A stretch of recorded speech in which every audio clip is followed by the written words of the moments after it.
We are going to move on to chapter 9. And so we have two chapters on our muscular system. So one chapter, this chapter here is going to be about the histology and physiology, really, how we break our muscle down, how we organize our muscle tissue, and how our muscle tissue actually works. So this is the heftiest, kind of densest lecture of this unit. And then you'll see in chapter 10, there's still some relevant material for your lecture exams, but a lot of it is also taken care of in lab with the identification of our muscles.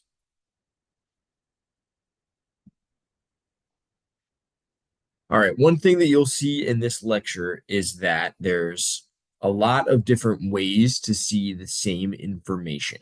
So there's a lot of good summary slides, and there's even some practice slides in here for you guys.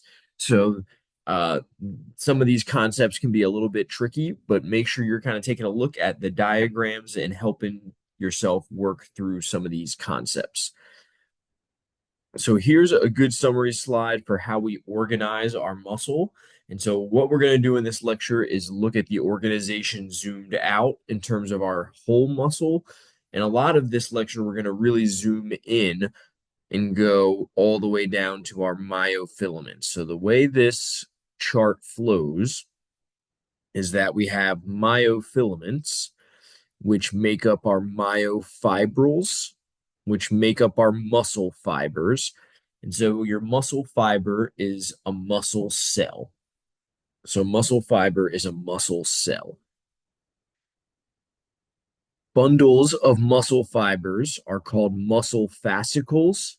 And then our bundles of muscle fascicles make our whole muscle. So we'll go through some of these individual pieces and how they function. Here's a reminder that we have three different types of muscle tissue.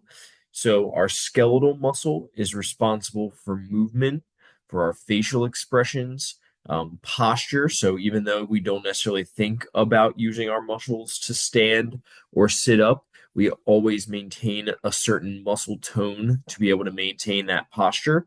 We have a breathing muscle, which is our diaphragm, that is responsible for helping us breathe and moving our lungs. And then other types of body movement, really anything that's voluntary, is going to fall under skeletal muscle. It's our only voluntary type of muscle tissue. And so it's controlled by the nervous system and specifically the somatic nervous system because all of our muscle tissues are controlled by a certain part of our nervous system. So in the case of skeletal muscle, it's what's known as the somatic nervous system. Smooth and cardiac are both involuntary, so we don't get to control those. For smooth muscle, that's going to be walls of our hollow organs, for example, the stomach, some blood vessels, that's how our arteries can change shape. They help control our eye, some glands, as well as in our skin. And so they have a variety of functions because they're found in a variety of different places. And we said it's involuntary. So what actually controls it? That would be our endocrine system. So we associate hormones with the endocrine system.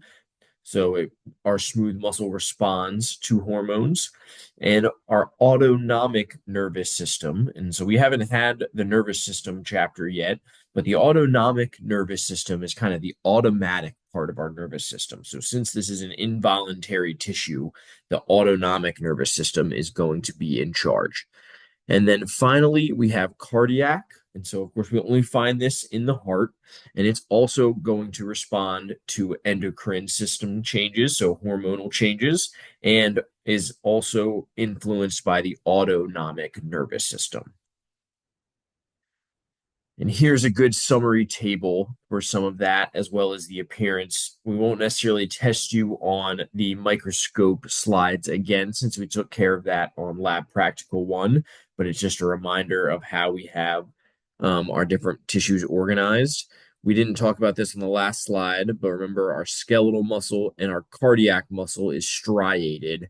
It has that banded appearance, and the smooth muscle does not. And that's due in part to the myofilaments that make up these muscle tissues. So we're going to focus primarily on the skeletal muscular system in terms of what we talk about for most of our lecture today. So this is, we said, under voluntary control, our somatic nervous system, and each individual muscle is made up of thousands and thousands of muscle fibers. This word myo or root myo is what it means muscle. So we can also call these myofibers. And so remember, a muscle fiber is a muscle cell. So some functions of our muscular system. We talked about this a little bit when we looked at our three different tissue types, but a lot of these go with our skeletal muscles. So producing body movements, stabilization, so balance, one we don't always think about. Same thing as maintenance of posture. Respiration, we attribute with the diaphragm. Production of body heat. So think of what happens when you're cold. You start to shiver. So our muscles help produce body heat. We have to use our facial muscles and the muscles that help us produce air and sound for communication. Smooth muscle helps with constriction of organs and vessels. It also helps move our food through our digestive system. And then our cardiac muscle, of course, goes with contraction of the heart there.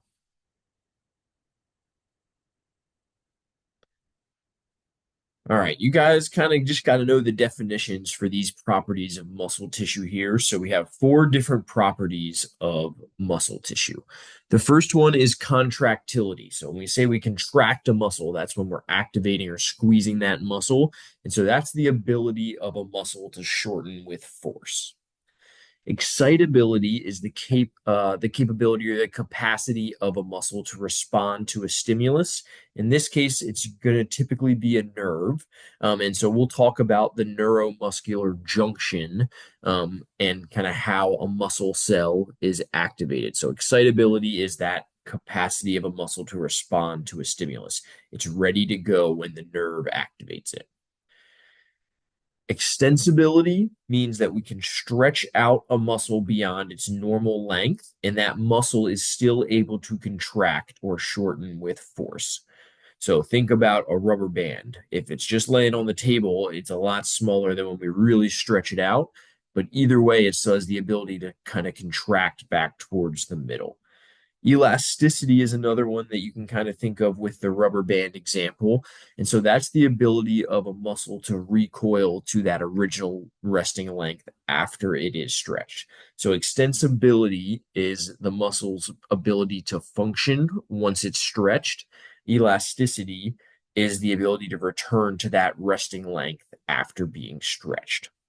So that's stretching your rubber band.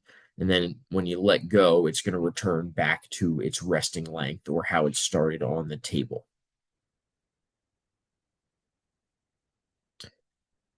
Okay, so we're going to get into a little bit of how our muscle is organized. We have a lot of vocab words coming your way. Most of them are bolded. So those are the ones that you should know, you need to understand and pay attention to. Before we can really talk about the function in the physiology piece, we actually have to understand our pieces. So that's where we'll focus on this first part of our lecture. So we have three different connective tissue coverings that are included within our muscles and surround different portions of the muscles. So we have the epimysium, the perimysium, and the endomysium.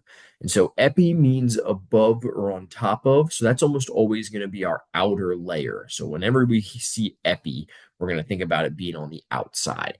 So our epimysium is our connective tissue that's going to surround our entire muscle. So this is the covering for our whole muscle.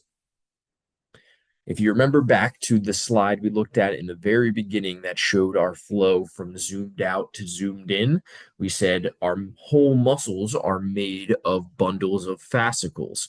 So around each fascicle, we find the perimysium. So the perimysium surrounds our fascicles.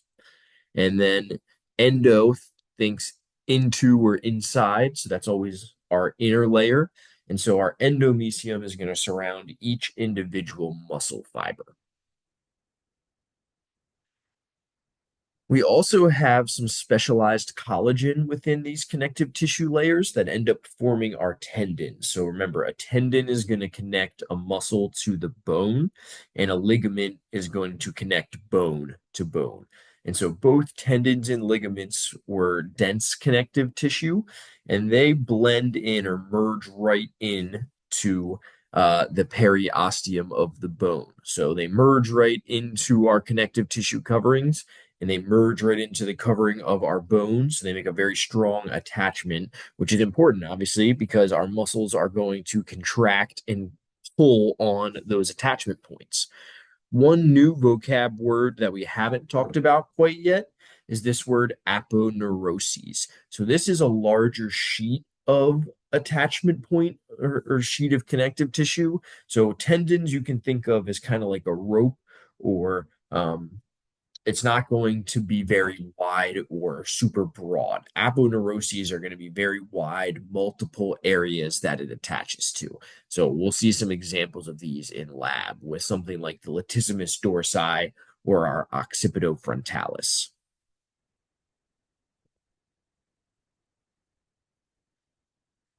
Okay, so our muscles have a good nerve and blood supply, so we need to have motor neurons that are there to stimulate skeletal muscle. So it's not a one-to-one ratio. Each motor neuron is going to innervate or control several muscle fibers.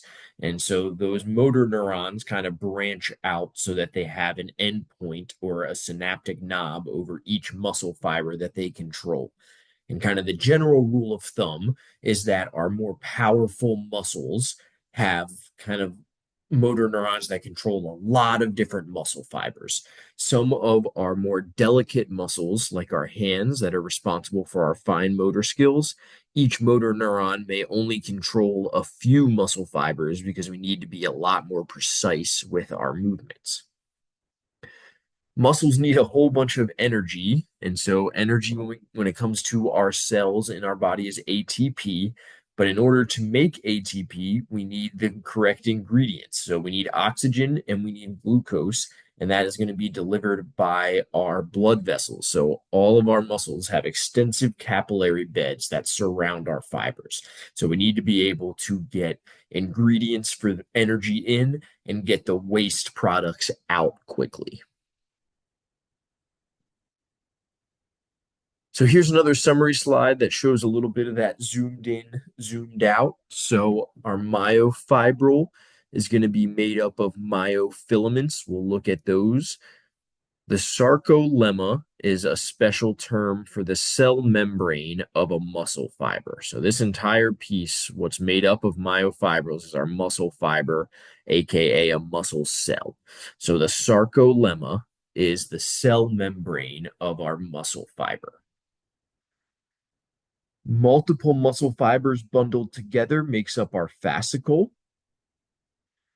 And then our fascicles bundled together make up our full muscle. And then there's our tendon that's going to attach to the bone.